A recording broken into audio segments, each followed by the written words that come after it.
Muy bienvenidos a este programa sobre la educación superior para el siglo XXI, a propósito de un seminario de esta temática que acaba de organizar CINDA, el Centro Interuniversitario de Desarrollo. A este encuentro acudieron alrededor de 200 especialistas en educación provenientes de diversos lugares del mundo. Y hoy día tenemos con nosotros a María José Lemaitre, que es la presidenta de CINDA, el Centro Interuniversitario de Desarrollo. También estamos con Susana Harakhanyan, que es la presidenta del INCAGE, que es el International Network of Quality Assurance Agencies in Higher Education. Y estamos también con Rafael Vidal, que es el coordinador general de los comités interinstitucionales de la educación superior en México. Con ellos vamos a conversar sobre la temática de la educación superior, pensando primero que luego de estos 3 días de análisis surgen para todos la reflexión sobre la existencia de brechas en la educación y por lo tanto cómo poder mejorar la educación superior en los ámbitos de América Latina y el Caribe. Y en este sentido, María José, nos encantaría conocer cuál es tu visión respecto de la hoja de ruta que crees tú que debería de tener y debería de existir para la educación superior. Bueno, sé que es una pregunta un poco amplia, un poco global. No solo es amplia, realmente si tuviera una respuesta para eso sería, yo creo que digna de algún premio Nobel o algo parecido, pero me parece a mí que lo que surge muy fuertemente de las discusiones que hemos tenido hoy día en el seminario, ciertos días en el seminario, y que tiene que ver también con la evolución de la educación superior en nuestros países de América Latina sobre todo, es que tenemos que reinventar la educación superior. No podemos seguir pensando en una educación superior que sigue haciendo más de lo mismo. Lo hacemos bien en general, ese más de lo mismo. No es que estemos haciéndolo mal, pero yo creo que estamos haciendo las cosas que no debiéramos hacer. Estamos insistiendo, por ejemplo, que nuestros estudiantes opten por una carrera a los 18 años, sin saber cuáles son las necesidades del futuro, cuáles son las profesiones del futuro, cuáles son las ocupaciones y las habilidades que van a necesitar. Y no les damos esas habilidades, no los formamos en esas cosas porque estamos muy ocupados enseñándoles a ser abogados, a ser enfermeras, a ser periodistas. Creo que tenemos que pensar además que necesitamos promover mecanismos de educación y de formación que sean recurrentes a lo largo de la vida, que no pensemos que en los 4 años de formación inicial tenemos que agotar todo lo que tienen que saber para el resto de su vida. Entonces, una formación que se haga cargo de que son estudiantes distintos, de que van a vivir en un mundo laboral distinto del que tenemos, que tienen necesidades además de formación ciudadana, de formación social, de prepararse para ser actores reales, efectivos en la vida social, no estamos haciendo eso. Y en este sentido, por ejemplo, ¿ocurre lo mismo en Europa o en los países anglosajones? ¿Hay alguna diferencia entre lo que está ocurriendo en la educación superior acá en Latinoamérica y esta otra mirada? Yo creo que, como siempre, estamos un poco más atrás en términos de las innovaciones. Ahora, yo creo que es un problema general.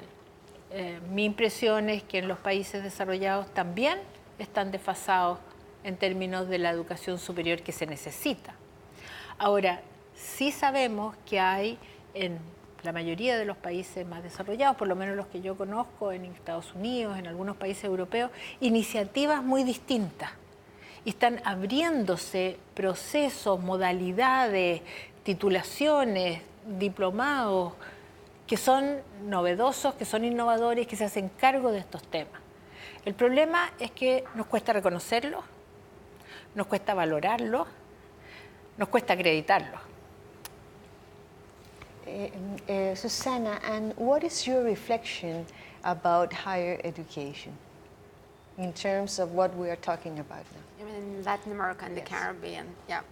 Well, I would love to reflect on it from the international perspective and within the frames of the study that we have conducted by INCAGE and with the support of the regional networks. So We have conducted a global survey, and based on which I would have just like some, not just some conclusions over there to share with you.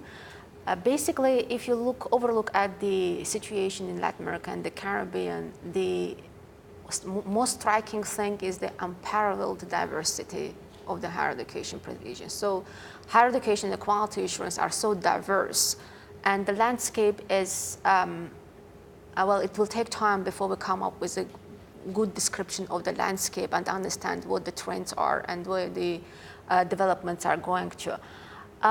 What has been done for the last 25 years is establishing of the systems, quality assurance systems, and there a lot of efforts have gone into this.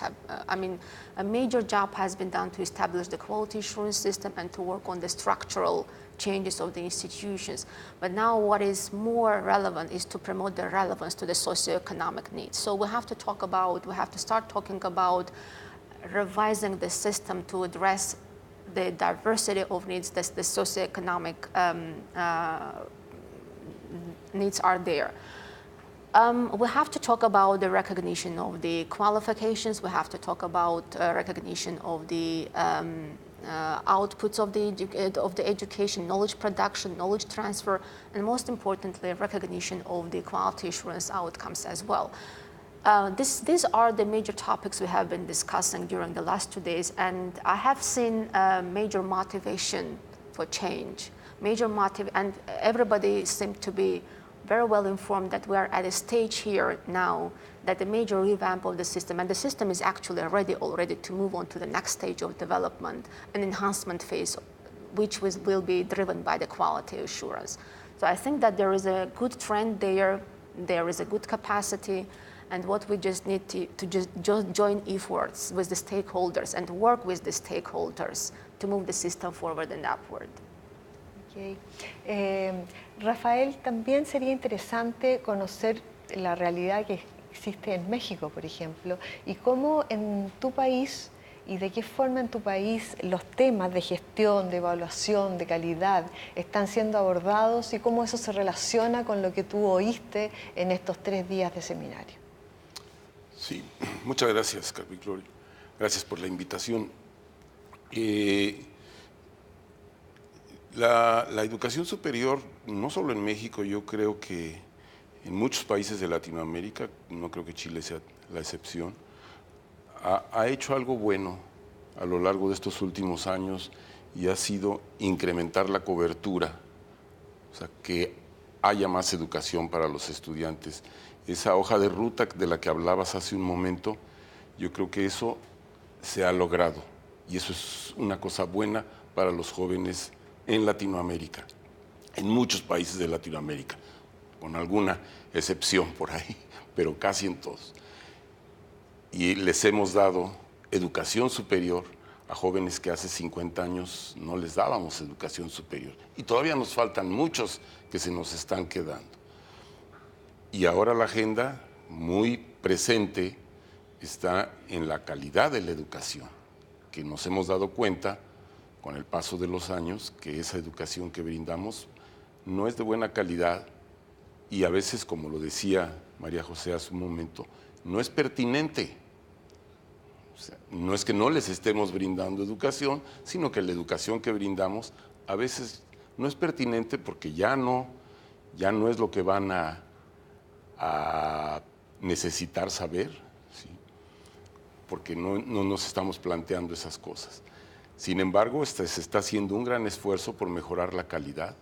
La presencia aquí de Susana, de María José, de este seminario, es prueba de ello, de que estamos preocupados por la calidad de la educación. Esa es una agenda casi universal, pero por supuesto que es una agenda de la región latinoamericana, mejorar la calidad de la educación, y por eso es este seminario que se organizó, y es una preocupación, por supuesto que en México, pero es una preocupación en muchos otros países. Lo vimos hoy con las intervenciones y el interés tan grande de muchos participantes del seminario. María José, y en términos de mejorar esta calidad, ¿en qué medida, por ejemplo, la innovación forma parte de este posible incremento de mejorar la calidad de la educación? Porque hoy día la innovación está en todos los ámbitos, los estudiantes están siendo cada día más innovativos, ellos también buscan nuevos espacios dentro del sistema del aprendizaje, y de qué manera la calidad se relaciona con este concepto de la innovación, de cómo hoy día somos más innovativos en producir, en mejorar y en hacer educación. Yo creo que necesitamos ser muy innovativos, pero no somos muy innovativos. Yo creo que la educación superior es esencialmente conservadora.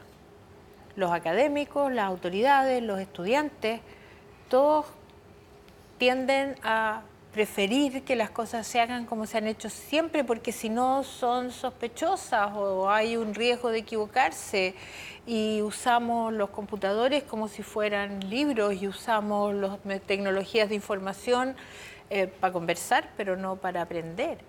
Entonces, yo creo que tenemos que cambiar radicalmente nuestra manera de relacionarnos con el conocimiento.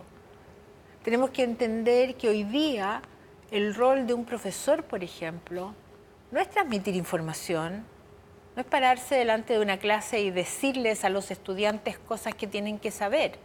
En parte porque los estudiantes van a estar con el celular chequeando que lo que dijo el profesor es cierto o no es cierto. Pero lo que tendría que hacer ese profesor es plantearles cuál es la estructura de conocimiento donde ellos tendrían que insertar esa información.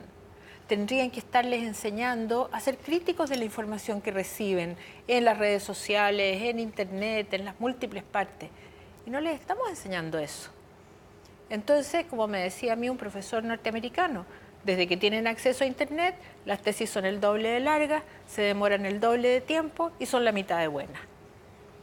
Muy bien, esta es una interesante provocación y también un minuto para poder hacer un espacio distinto y poder irnos a una pequeña pausa.